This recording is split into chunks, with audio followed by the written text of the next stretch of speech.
나온 소식을 차곡히 모아 한방에 정리해드리는 나라의 TV 한방뉴스를 시작하겠습니다. 대검찰청 부장단과 전국 고검장들이 19일 한명숙 전 국무총리 모해 위증교사 의혹 사건과 관련해 무혐의 종결해야 한다는 데 의견을 모았습니다. 이달 초 대검 연구관 6명이 참석한 회의를 통해 내린 무혐의 결론을 두고 박범계가 대검 부장회의에서 기소 가능성을 다시 심의하라며 수사지휘권을 발동했지만 결과가 바뀌지 않은 것입니다. 해당 소식에 네티즌들은 법무부 장관이 지휘권을 행사할 때는 그것이 잘못된 지시였을 경우 옷 벗을 각오로 해야 하는 거다. 추미애 이후로 개나 소나 지휘권 행사라고 hir난했습니다. 3주도 채 남지 않은 4.7 재보궐선거와 관련해 국민 절반 이상이 야당 승리, 정권 심판론에 손을 들어줬다는 갤럽 여론조사 결과가 발표됐습니다.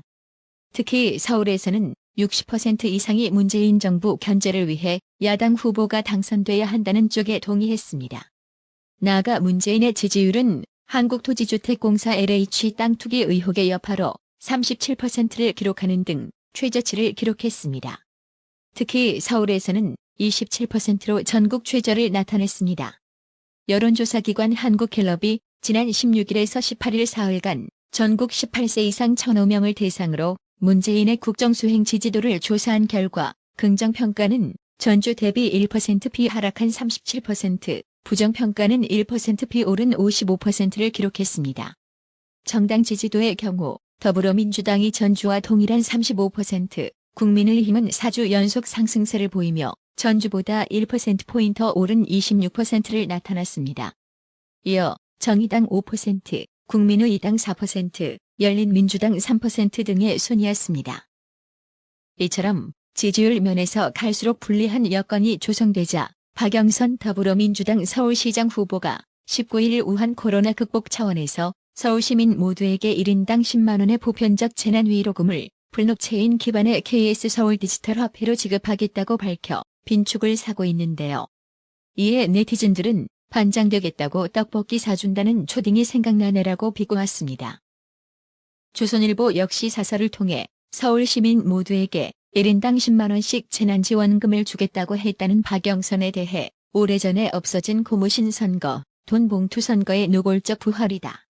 LH 사태로 여론이 악화되고 박원순 성추행 피해자를 피해 호소인으로 부른 의원들을 선대본부 핵심으로 임명한 데 대해 비판이 커지자 유권자들에게 10만 원 돈 봉투를 내민 것이다. 이 정권은 작년 총선 때 4인 가족 기준 한 가구당 100만 원씩 전 국민 재난지원금을 풀어 톡톡한 재미를 봤다. 이번 선거를 앞두고 민주당 지도부는 지난달 거의 매일 돈 준다는 얘기만 했다. 문재인 대통령은 한술 더 떠서 국민 사기 진작령이라며 5차로 전 국민 지원금 지급을 예고했다. 이제 시장 후보가 직접 남미식 매표 행위에 나섰다라고 비판했습니다. 그렇습니다. 지금의 박영선 현금 공약 꼬라지가 적선할 테니 서울시장 뽑아달라는 거와 뭐가 다를까요? 이번 보궐선거에서 서울 시민의 수준을 지켜보겠습니다. 한국토지주택공사 LH 부동산 투기 국면을 돌파하기 위해 국회의원 300명 전수조사 카드를 꺼내든 더불어민주당이 국민의힘이 조사기관으로 감사원을 거론하자 국회의원은 감사 대상이 아니다라며 국민권익위원회에 맡겨야 한다고 일축했습니다. 김종민 민주당 최고위원은 지난 18일 MBC 라디오 김종배의 시선집중에 출연해 국민의힘이 국회의원 부동산 투기 전수조사를 감사원에 의뢰하자고 한 것과 관련 감사원은 어렵다며 감사원 규정과 삼권 분립 원칙에 의해서 볼 때 국회의원은 감사 대상에 포함되지 않는다고 주장했습니다. 감사원은 월성 원전 1호기 감사 과정에서 성역 없는 감사로 여권 인사들과 마찰을 빚은 최재형 감사원장이 권익위는 친문 인사이자 민주당 재선 의원 출신인 전현희 권익위원장이 이끌고 있습니다. 이에 야당은 민주당은 그냥 조사받기 싫다는 것이라며 최재형 감사원장이 털면 다 죽는다는 생각이기 때문이라고 지적했습니다. 야당은 민주당이 국회의원 전수조사를 던져놓고 정작 논의가 시작되자 입맛대로 조사 주체를 선별하려는 것 아니냐고 비판했습니다. 검사 출신 김웅 국민의힘 의원은 공직자의 재산 문제와 관련해서 감찰을 해왔던 기관은 감사원이라며 감사원이 아닌 권익위에 전수조사를 맡기자는 것은 축구 국가대표로 손흥민이 아닌 배구 선수 김연경을 넣자는 논리라고 주장했습니다.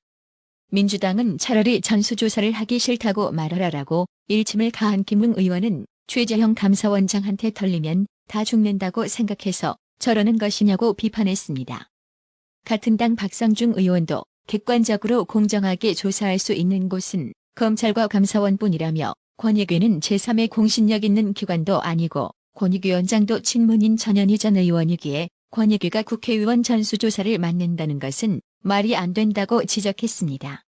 한편 여야는 국회의원 부동산 투기 전수조사와 관련해 양당 원내 수석부대표 간 실무협상을 거쳐 조사 주체 기관을 어디로 할지 결정할 예정입니다. 이번에는 속이 열불 터지게 만드는 야권 단일화 후보 묶음 소식입니다. 보궐선거가 코앞으로 다가왔는데도 아직도 야권 서울시장 후보 단일화 과정은 계속 난항 중인데요. 요즘 초등학생조차 휴대폰을 갖고 있는 시기에 유선 여론조사 반영을 고집하다가 서울시장 야권 단일화가 무산되는 촌극이 연출되었습니다. 오세훈, 안철수 두 야권 서울시장 후보는 결국 야권 지지층과의 단일화 요구를 외면한 채 4.7 재보궐선거 후보 등록 마감일인 19일 각자 후보 등록을 했습니다. 17일에서 18일 이틀간 여론조사, 19일 단일 후보 등록이라는 국민과 약속을 지키지 못한 것입니다. 19일까지도 양당이 단일화 실무협상을 매듭 짓지 못하면서 정치권 안팎에서는 김종인 책임론이 확산했습니다. 오세훈 후보가 100% 무선 전화 여론조사를 받아들이겠다고 선언했음에도 불구하고 김종인이 유선 전화를 꼭 넣어야 한다고 고집을 피웠다는 겁니다. 권은희 국민의당 원내대표는 앞서 18일 오후 MBC 표창원의 뉴스 하이킥에서 두 후보는 무선 100%에 합의했지만 김종인 위원장의 거부권에 의해 후보 간 합의가 성사되지 못했다고 지적했습니다. 지금 뜻하지 않게 터진 LH 투기 사건으로 반사적 이익을 얻으니 마치 자신들의 능력인 양 착각하고 있나 본데요. 민심 동향조차 제대로 파악하지 못하는 국민의힘, 이러니 국민에게 지지를 제대로 쳐받지 못하는 거죠. 이렇게 국민들 눈살 찌푸리는 탐욕적인 모습 보여서 설령 뒤늦게 단일화 합의를 한다 해도 그 효과가 얼마나 클까요? 이들도 이런 걸 누구보다 더 잘 알 겁니다만 중요한 건 내 탐욕이 더 중요하다 이거죠. 그동안 누누이 강조해왔지만 우파는 지독한 이기적 탐욕으로 자멸하는 겁니다. 지난 대선에서 야권 단일화 실패에 대한 교훈을 전혀 얻지 못하고 있는 정치권이라 더욱 분노가 치밀어 오릅니다. 이처럼 단일화 결렬 소식에 비판 여론이 거세지자 국민의힘 오세훈 서울시장 후보와 국민의당 안철수 서울시장 후보가 앞다퉈 상대 후보의 요구를 전적으로 수용하겠다는 입장을 밝혔습니다.